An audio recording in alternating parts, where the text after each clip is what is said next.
The Boston Red Sox have beat the Houston Astros 5-1 in the series finale. It is a 2-1 series win for the Boston Red Sox. Nick Pivetta with a stellar outing the night to bounce back from Nate Eovaldi's shockingly bad outing last night. My name is Derrik, and I have Joey beside me. This is Red Sox Recap on Bleacher Brawls, and let's get into this game. All right, so the Boston Red Sox have won 5-1, obviously, a very good win. I'll start off with Joey. Let's first talk about Nick Pivetta in his start. Obviously, you were at the game, so I'll start with you. What are your thoughts on it? He was nails, and the problem with this team is not pitching, okay?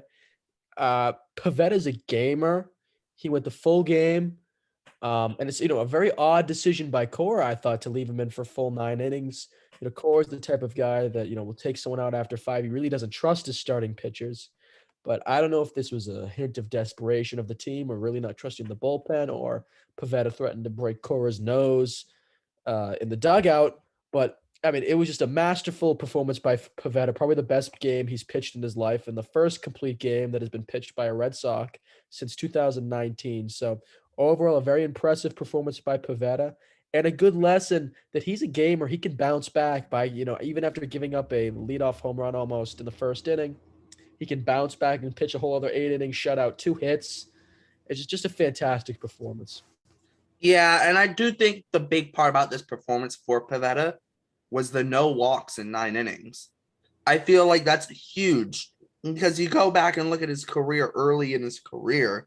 One of the things that he struggled with at times when he struggled. Yes, he did give up a lot of homers, but he gave up a decent amount of walks when he struggled, especially when he really struggled. He'd walk a guy, then give up a hit, then he'd walk another guy. Whereas he didn't walk anyone. His last couple starts, he's only his last start, I think, if I remember correctly, only walked one person. So I think that was a big part of Pivetta doing so well. He didn't walk anyone, didn't get too deep into counts, which was huge.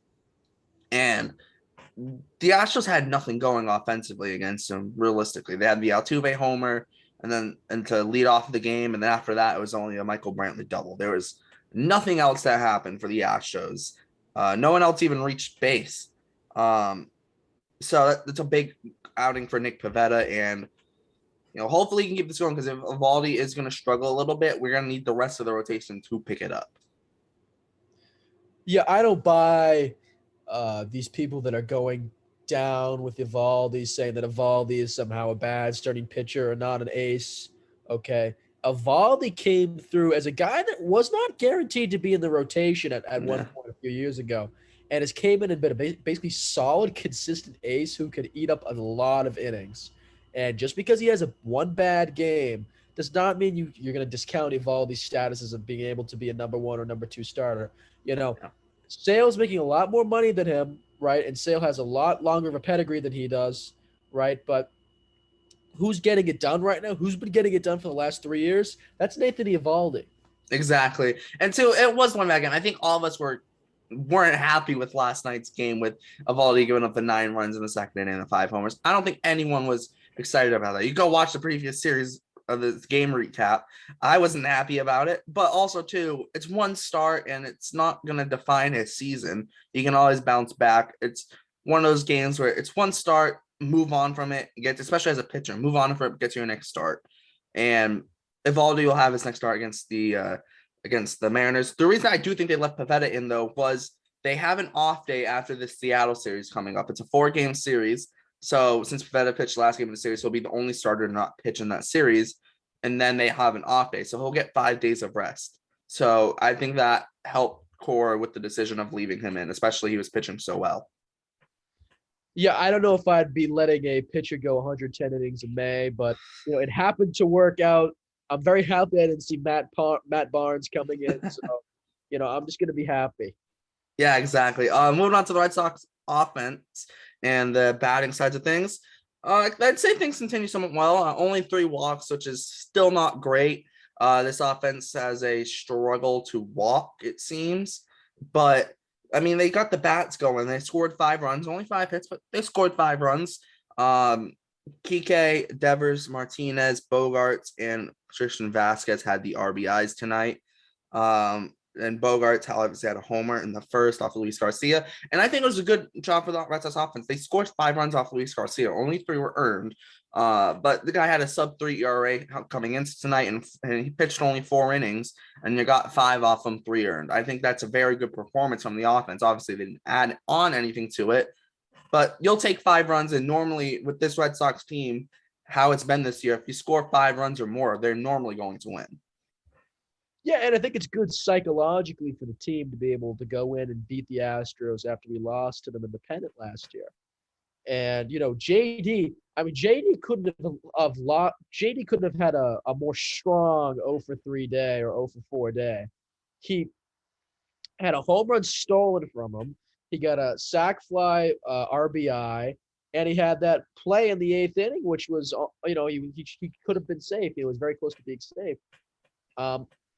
JD, an excellent hitter. He has the initials JD. Kind of like Joe DiMaggio. Same. So I was expecting, a bit of more of a run at Joe DiMaggio's, but it's okay. He's still a strong performer. And Bogarts, even the outs he made today were very loud. They were very deep. I mean, he's really seeing the ball well. And it's funny. I was at the game, and I think there is a difference in balls now that I was actually there to physically experience it, because sometimes you could really hear the crack against the bat and the ball, and then sometimes you couldn't.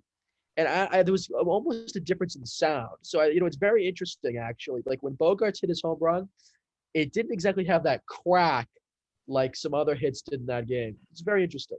Yeah, it is. Also, I mean, the balls, that's a whole thing that, could talk hours and hours on. It's a whole thing. Are they using the same balls? Are they juiced? Are they dead end? Are they changing the balls they're using? Who knows?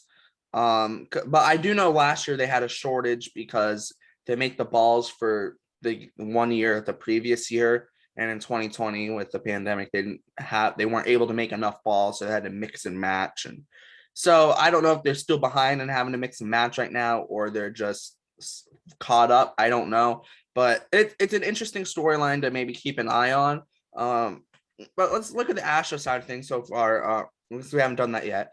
The Astros lineup, they threw out a pretty good lineup, but they didn't have Alex Bregman in the lineup tonight. But tonight was pretty much their strongest lineup, with the exception of him. They threw in Aledmys Diaz instead of him. And Nick Pivetta shut them down. They couldn't get anything going. Obviously, they have the Altuve homer, and you have the Brantley double, but that was literally it. They didn't do anything all game.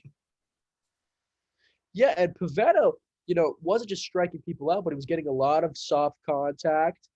A lot of good fielding, by Kiki Hernandez. If he's not hitting, at least he's fielding out there in center field. If he's hitting below Mendoza, we need him to get up there. But he was doing his job on the field. Alex Verdugo made a great play in left field. So, Pivetta's doing a great job of getting soft contact, and that's why his pitch count stayed so low today, because ultimately, if you can get someone to ground out in 1 or 2 pitches, it's easier than having to strike someone out in 6, right? And that's what Greg Maddux used to always talk about. So if Pivetta's going to keep doing these things, which make him capable of going 6, 7, 8, 9 innings, I'm all for it. Yeah, exactly. And we've seen it with the Red Sox. How many times have the Red Sox gone up and first pitch ground out or second pitch pop out? Or we've seen it so many times this year where that's happened. So I think that to see that happen to a team the Red Sox are playing instead of us in general, I think that was very nice to see. And hopefully that'll help turn the tide, because that's what the Red Sox have just been doing all year. First pitch pop out, second pitch ground out, first pitch line out. It's just so it's nice to see it happen to another team, not just the Red Sox. And then obviously Luis Garcia for the Astros, he had a decent game, not great. He did walk 3 guys, which didn't help him. Gave up 5 hits, 5 runs, 3 earned. Thoughts on Luis Garcia's outing tonight? I mean, I hated Luis Garcia last year. His windup aggravates me. And, I believe he's the one that had that game that was just electric against us in the pennant, right? Even though we hit him the first game, and the second game was like untouchable. Yep. And there was a lot of suspicion about him using, some sticky stuff in his start. I think I'm just glad we beat up on him today. I think it's good psychologically for the team. And I really I hate watching him pitch. So I'm very happy that he got so beaten up, and he gave up a lot of solid contact today. that easily could have been a 10-1 game and not a 5-1 game, from all the solid contact we saw from JD and Bogarts. So he actually walked out pretty lucky, I think. Yeah, and he was pitching very well coming into like the 294 ERA heading into tonight's game. Obviously, he struggled. His ERA's jumped up to 335 after tonight. He got lucky. 2 of those runs are unearned, but yeah, it was a rough outing for him 100%. And I think that the Red Sox took advantage of it. They put up five on him in 4 innings, and then the Astros ended up taking him out. And the Red Sox literally did nothing against the Astros bullpen, but that's fine. They didn't need to do anything against the Astros bullpen, as they already had their 5-1 lead, and they just rolled to the end of the game with Pivetta on the mound. So I do think that was huge for the Red Sox to have that and just move on from the absolute beating of the 13-4 beating and come and win the series. As this game winning this game won us the series, because we won 2 out of 3, and I think that's all you can ask for at this point.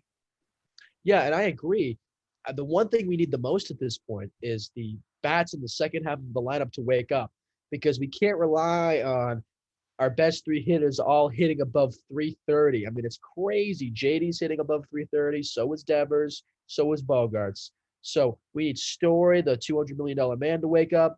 We need Verdugo to wake up. We need Dahlbeck to wake up. We need these guys to be able to start hitting at least above their weight, right, before this team can be a contender in this division. And I don't think the year's over yet.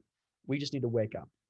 Exactly. And I feel like we're getting there. Obviously, the 13-4 game wasn't great for us, but we're getting there. We've won 5 out of 8. We split the Atlanta Spirit series, won the Texas series, won this Houston series, and we're going into a series against Seattle, where Seattle somewhat struggled, just like as the Red Sox have.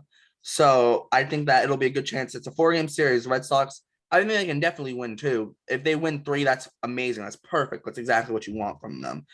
In that series, the Red Sox will have Rich Hill on Thursday, Michael Wacha on Friday. He'll be coming off the IL. Then Garrett Whitlock on Saturday, and then on Sunday to close the series, it will be Nathan Eovaldi. Thoughts on the series against Seattle? I have one question: are we going to face Robbie Ray? We have Robbie Ray on the Friday game with Michael Wacha pitching for us. You know what? Michael Wacha's my ace. I'm going to be bold. I'm going to say this was the start of a streak for the Red Sox. I'm going to say a 4-game sweep. That's my bold prediction. I like that. Sweep. We're going to be electric. I like that. All right. Well, my prediction, I'm thinking we're going to go 3-1 in that Seattle series. 4-game sweeps are hard as they are, so I'm just going to go for 3-1, keep it a little bit safe.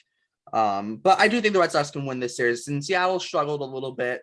Their offense started out very hot, but their team, they're 17-21. They're only a game and a half better than the Red Sox so far, and the Red Sox are starting to heat up. Hopefully, at least that's what it's looking like. They're starting to heat up. So I would say a very good chance for the Red Sox to at least tie the series, if not win it. I have one more prediction. Bobby Dahlbeck home run. I'm calling a Bobby Dahlbeck home run. Well, it's going to have to be more than like 80 degrees out, because that's the only weather he hits well in. What odds, though? What, 500-1? Oh, my God. I don't know what the odds are that they're not good. They're not. Or maybe they are good, depending on, if you want to take a risk. But yeah, I think that's going to wrap it up for us. Make sure to check out all the stuff in the description, the Bleacher Brawls website, Twitter, all the crew's Twitter will be down there as well. The Instagram will be down there. We just started the Instagram, so we'll make sure to throw that down there. Also, we'll have a couple other things down there. We will be starting our podcast. Once that gets started, they'll be in the description. Make sure to check out all our previous game recaps. They are up. We'll be doing them after every single game. They'll be up the next morning at 7 a.m. Make sure to check out our Brain Bale prospect pipeline. That just came out yesterday, and he just went out in his AAA debut and threw 6 innings of only 2-run balls, struck out 10 guys. So he looks very good. So make sure to check that out, and check out our Angels video that came up on Monday. On Friday, we will have a video on the AL Central, and next Monday we'll have a video on the New York Yankees. For Joey, I'm Derek. Thanks for watching Red Sox Recap on Bleacher Brawls, and I'll see you next time.